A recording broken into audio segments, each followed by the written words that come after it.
So, Scarecrow Kaiser here. This is a third follow-up video to discuss the tactics that frog decks use that aren't obvious, that sometimes you won't use every game, but will be actually very important to winning the game. So here we go. First off, I'm just gonna talk about like the best card in the deck, which is 1 for 1. This card will, if you draw this card, and I'm really not joking, like, I might be exaggerating a little, but it can't be very much. This card, if you draw this card will win the game almost every time. This card is, in this deck, this card is like a 1 card win. If you draw this card, you're probably gonna win. This card will summon your Substitute, which will be your special summon. You'll have your another summon to start emptying your deck. Your deck will be empty. You'll have a couple draws off your Poison Draw Frog combo afterwards, and you'll be probably drawing spells that will draw, or you'll be drawing the Mass Driver, and you will win. This card is the best card you could draw in the deck. Next, I will be talking about hand destruction. While I don't prefer to play this, there are a lot of people who do who play the deck. I feel it's dangerous because, well, for one, I don't like the 1/1 it takes, and then there's the possibility of making the opponent draw off it too. But there are combos you can use with it. Like, one of them would be you can play it during your standby phase immediately when you draw. And the advantage of doing that is you could draw during draw or standby, it doesn't really matter. Drop 1/1 from your hand, or hand destruction from your hand, because it's a quick play, and discard Treeborn Frog. You would draw your 2 cards, and then, because it's still standby, you could bring back your Treeborn, which you could then use for a tribute during that turn for like Substitute. So if you couldn't even draw like a double summon or a swap frog, you would then have your sacrifice to get everything going with Substitute. There's also Salvage. Salvage is a ridiculously good card in either build because it gives you a plus back, so minuses you're taking and trying draw can be made up for, and it will just let you play cards again. Also, if you could draw your swap frog but you couldn't exactly draw your Substitute, you'd be using Salvage to pick up a Substitute that the swap frog sent to the grave, so that you can then do the loop and therefore win. A card that you won't realize is very important until you hear someone talk about it usually is Unifrog is actually very important to this deck. Let's say you couldn't go first. Let's say you couldn't OTK, or you didn't get to go first. Your opponent has some traps that they plan to use to stop the OTK.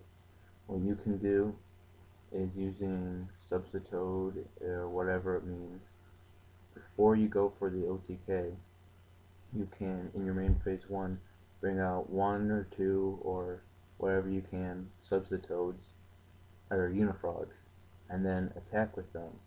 And if your attacks can go through, you can start popping their face down cards, eliminating the threat of them stopping you from going main phase 2 through the combo OTK.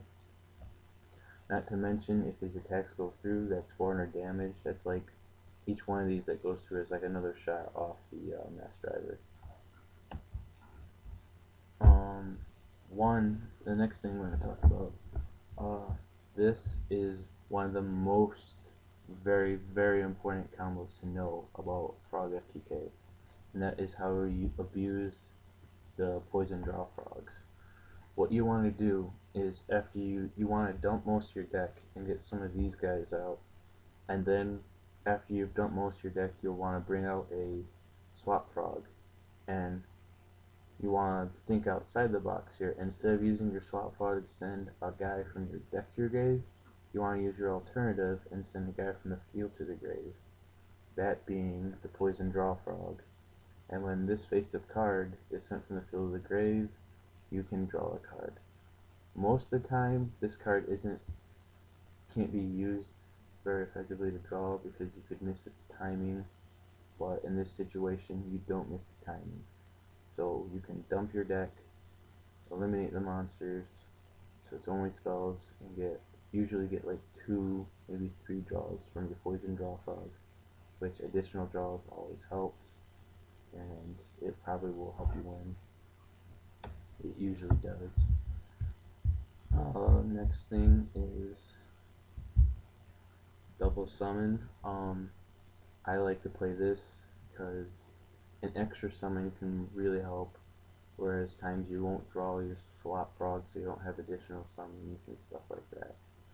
It can also be helpful getting more poison draw frogs out to getting more draws. One of the differences between the two builds is one plays 2 Roaring Totem, the other plays 3.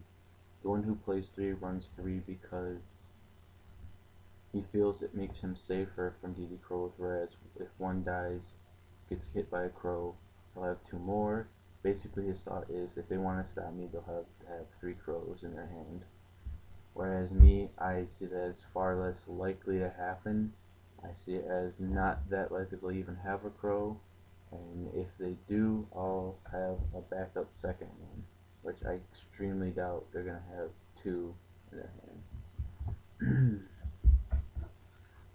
I think that just about covers it for these 2 decks. Another thing to discuss is sideboarding. You'll want to there's a couple cool things you can do about sideboarding. Like, you're probably going to lose your second game if you win your first, or because your opponent's going to go side deck crazy, get to go first because they lost game 1, and have like DD crows and traps and stuff to stop you. So you want to smoke screen them and side into a completely different style, like side in a bunch of marks and play frog marks, or quick draw and play junk destroyer frogs or something like that. And then game 3, whether you lost game 2 or won it, you get to go first again, and you side back into Ftk to kill them before they got a turn. That said, I think that covers a lot of the tactics in a very short amount of time. Using these tactics, you can play test both fields, figure out which one you like, etc. So that covers it for frogs.